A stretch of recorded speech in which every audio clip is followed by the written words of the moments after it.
Well, some sort of again gas exam which again got to burn my mobile. Cứ chỉ phải một bộ online đại của phần đã cái tôi chỉ bay để cho mình một lô được không vậy đi vì họ bị ai cho mình vòng một tí ở đây thì chọn can Unity được nó mình cần phải được start hoặc chọn can in game chẳng icon này cái này nếu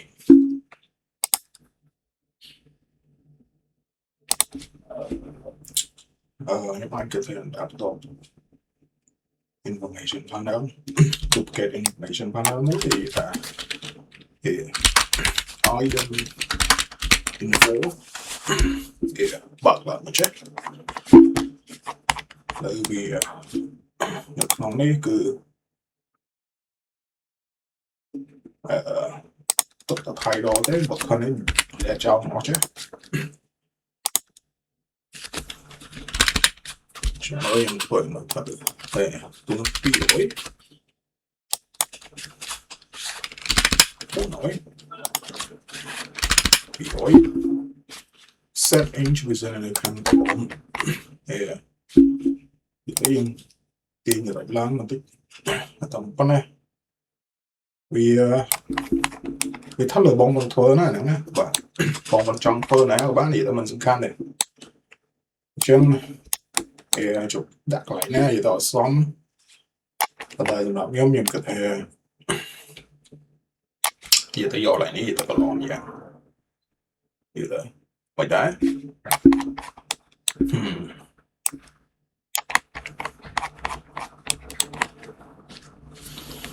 ok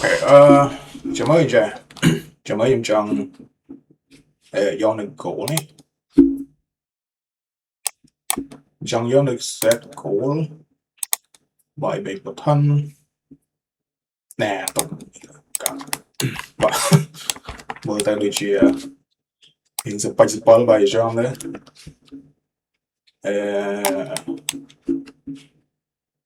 hai tổng lệ cho một tí tiết thì nó quyết là một tí tiết tiếng mà đời cái chốt này anh smart nó áp dụng vào đi bạn này nó chất nó không còn chạm mà đi tiếng mới nó khơi trẻ và ở đây thích mấy cứ về thờ đọc hẻm theo cho mơ with a straight pincher straight pincher người ta thời chấp down bị khẳng lơ máu bị khẳng lơ mà chứ rồi cho mời mình sẽ chọn đấy và chọn con này with cho mà không tích hai cho không tích rồi here we go có thể là awesome item yeah bây giờ làm we left click okay và left click to activate an item và blah blah blah và lệch mặt môi sample và chẳng là vì mới tới biển vía bằng bây giờ chọn nữa thiết bất nhưng cái ta thay đó thì cô thay á tại vì cô ta nên chọn cái nào đây và rồi tới anh ấy với cô ta được thằng lơ stretch á anh ấy sẽ thằng lơ chứ vậy hai ông cô ta lại cho chứ rồi tới by default của số này của the title đây là title của số nhé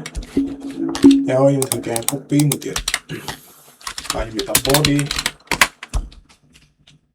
để tên cho một căn khốn hay tổng home copy start from the lớn lắm yeah theo của thì being chat together chat is like title body title which is hiện là phòng bảy cho mọi mà thông bế phòng bảy LE liên body which is copy chứ bọn dùng khán riêng mơ khơi nhỏ vậy hiện đã mơ tức dùng khán riêng mơ khơi nhỏ mà nếu như sử dụng số đã mơ khơi nhỏ ở đây panel ấy dùng cụ thể do là đã là mơ tới để mình tính mơ tới của son này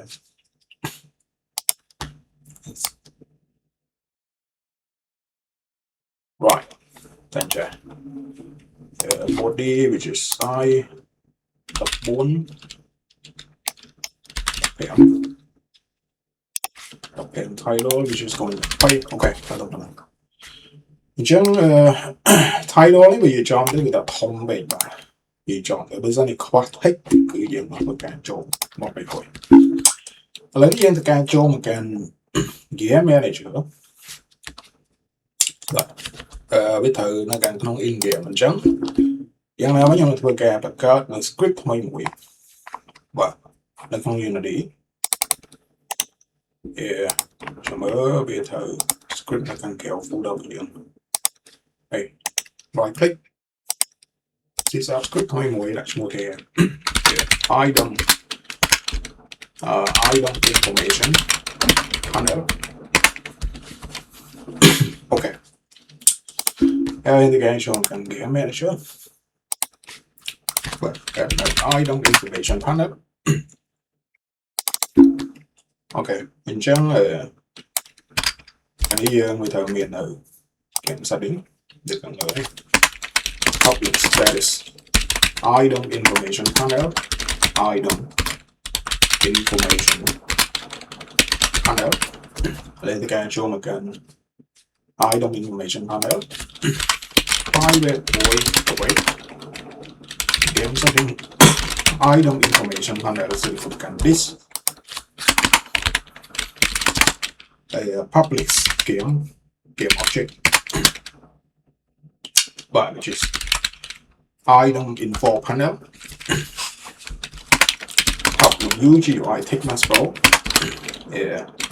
item title but item title public UGUI item body hơi dương tất cả which is so item info okay giống để chọn để AI bị chuối và so đây là một tiết which is going to be public which is going to be high item info và lại này cứ item info panel set to 4 I do set item title which is going to take set equal to empty item body empty like này item title take set equal to title item body take set equal to body chẳng những biến nếu câu đạo diễn là chẳng tầm tới số lấy tất cả cho bằng cần Unity ở vậy đó xin khán thì thằng ta dương đặt máy từ lời ai đó bị thật bọc luôn này hiểu là chẳng ok chẳng dương cái thằng item information ấy object luôn với cái item info này title body ok chẳng by default anh đi by default là thực bật ok